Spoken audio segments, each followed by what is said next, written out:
महाराष्ट्रातील OBC, SC, ST आणि minority यांना सोबत घेऊन ओबीसी बहुजन आघाडी संपूर्ण महाराष्ट्रामध्ये आपले उमेदवार उभे करणार आहेत आणि ओबीसीच्या समस्या सोडविण्यासाठी ओबीसी बहुजन आघाडी जनमानसांपर्यंत पोहोचून ओबीसी, एससी, एसटी यांना सोबत घेऊन सामाजिक न्यायाची लढाई लढणार आहे। महाराष्ट्रात ओबीसी विद्यार्थ्यांसाठी प्रत्येक तालुक्यात वसतिगृह निर्माण करणे, ओबीसी विद्यार्थ्यांना 100% शिष्यवृत्ती लागू करणे, नॉन क्रिमिलियरची असंविधानिक अट रद्द करणे, महाराष्ट्र राज्यामध्ये विशेष मोहीम राबवून OBC, VJNT, SC, ST, SBC मागासवर्गीयांची विशेष अनुशेष भरती करणे, सार्वजनिक उपक्रमांचे होत असलेले खासगीकरण बंद करणे, महाज्योती संस्थेस 1000 कोटीची आर्थिक भरीव तरतूद करणे, सारथी संस्थेला ज्याप्रमाणे स्वायत्तता दिली गेली त्याचप्रमाणे महाज्योती संस्थेला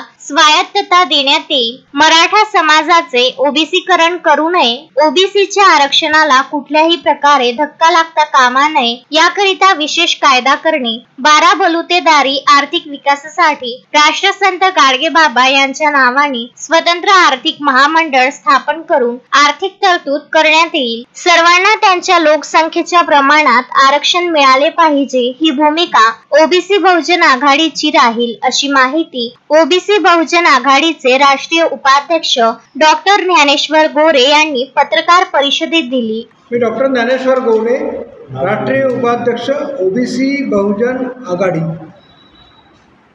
आम्ही राष्ट्रीय अध्यक्ष माननीय माजी आमदार प्रशांत शेंडगे यांच्या अध्यक्षतेखाली ओबीसी बहुजन आघाडीची महाराष्ट्रामध्ये स्थापना झालेली आहे।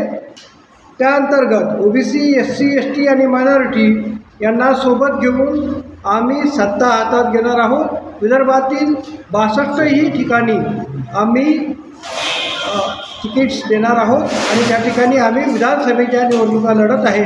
मी विदर्भाचा प्रभारी आहे।